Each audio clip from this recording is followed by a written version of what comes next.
राधा स्वामी।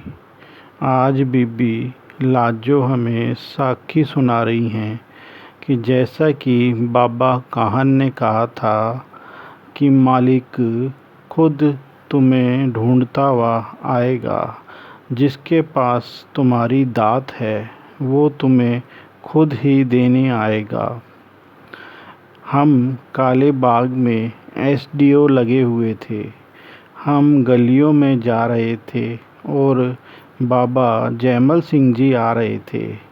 बाबा जी भी घोड़े पर सवार थे और हम भी घोड़े पर सवार थे। बीबी रुक्को बाबा जयमल सिंह जी के साथ थी। हमारा घोड़ा बाबा जी के घोड़े के पास से गुजर गया और हमने कोई ध्यान नहीं दिया। बाबा जी बीबी रुक्को को कहने लगे, मेरी तरफ देखकर, देख बीबी, हम इस सरदार के लिए यहाँ आए हैं। बीबी रुक्को ने कहा, बाबा जी, उसने तो आपको वाहेगुरु, राम राम या राधा स्वामी कुछ भी नहीं बुलाया। बाबा जी ने कहा, इस बेचारे को क्या खबर है। आज के चौथे रोज़ को ये हमारे पास आएगा। एक हमारा क्लर्क बाबू हरिराम बाबा जी से मिलने के बाद तीसरे दिन मुझसे कहने लगा, बाबूजी, एक महाराज जी ब्यास से आए हुए हैं, आप भी उनके दर्शन करेंगे। हमारे दिल में महात्माओं को मिलने का शौक़ तो पहले ही था। हमारे पास दफ्तर का काम बहुत था। जो काम मैंने 8 दिन में करना था वो एक ही रात में ख़त्म किया। सुबह उठते ही बाबा जी के दर्शन को गए। हमारा दिल में आया, राधा स्वामी कुछ अजीब सी चीज़ लगती है। मेरा दिल कुछ मानता नहीं। शायद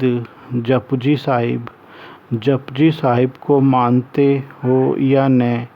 जब मैं गया, बाबा जी ने जपजी साहिब का सत्संग लिया हुआ था। जब सत्संग समाप्त हुआ बाबा जी कहने लगे, क्यों भाई, आपके दिल से राधा स्वामी नाम का ख्याल जो था वो निकला है कि नहीं। हमने हाथ जोड़ दिए। बाबा जी कहने लगे, देखो भाई, गुरु ग्रंथ साहब में, जपजी साहब में कितने नाम परमेश्वर के लिए हुए हैं। उनमें एक राधा स्वामी डाल दो तो तुम्हें क्या ऐतराज़ है। ये कोई नया नाम नहीं है। राधा आदि सुरत का नाम, स्वामी आदि शब्द निज धाम। बाबा जी ने 4 दिन सत्संग सुनने के बाद मुझे नाम दिया। नाम को देते ही बाबा जी सिर पर हाथ रखकर 10वें द्वार में ले गए। कहने लगे, देख बाबा सावन सिंह, तू हमारा पुराना मेली है, आज का नहीं। मैंने कहा, बाबा जी, अब मैं गृहस्थ के काम को छोड़ना चाहता हूँ। बाबा जी ने कहा, तुम्हारा उनसे लेने देने का हिसाब बहुत है, वो तो भुगतना ही पड़ेगा। अभी मैं आपको संसारी सिलसिला छोड़ने की इजाज़त नहीं देता। हम गुरु के हुक्म के आगे क्या बोल सकते थे। बाबा जी कहने लगे, काम तो सब करो पर दिल उसमें नहीं फंसाना।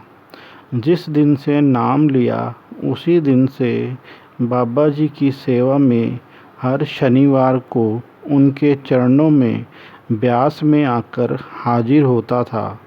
शनिवार को आते थे और एतवार रात को दर्शन करके फिर नौकरी पर चले जाते थे।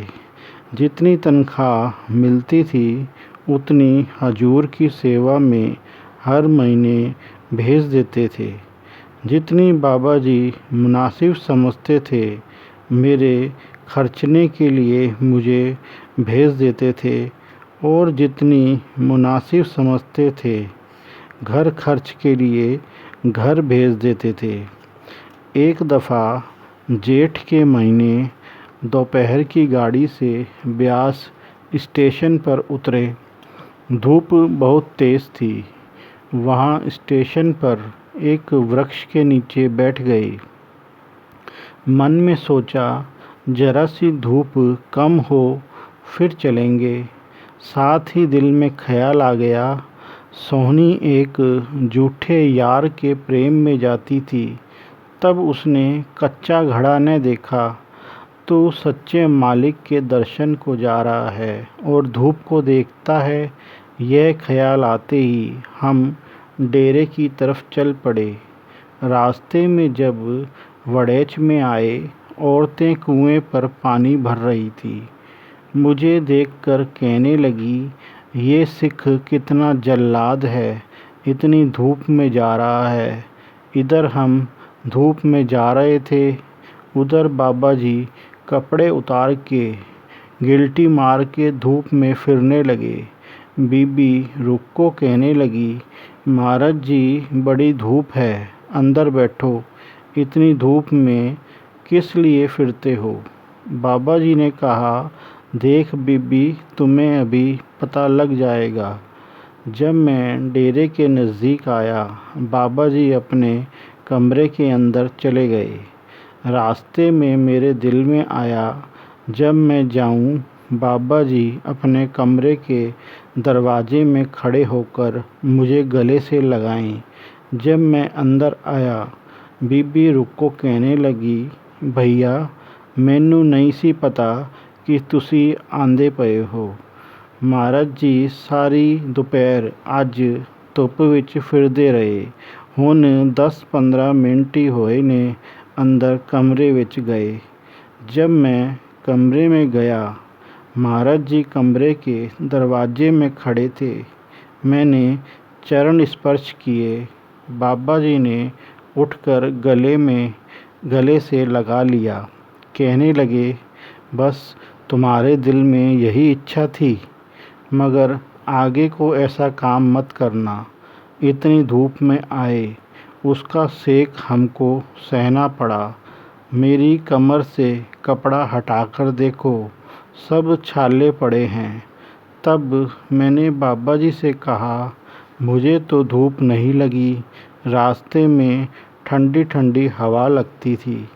बाबा जी ने कहा ठंडी तुम्हें भेजते थे, गर्म हम लेते थे। तब मैंने हाथ जोड़ दिए कि आगे से मैं इतनी गलती नहीं करूँगा। हजूर को मेरे लिए इतना कष्ट उठाना पड़ा। राधा स्वामी।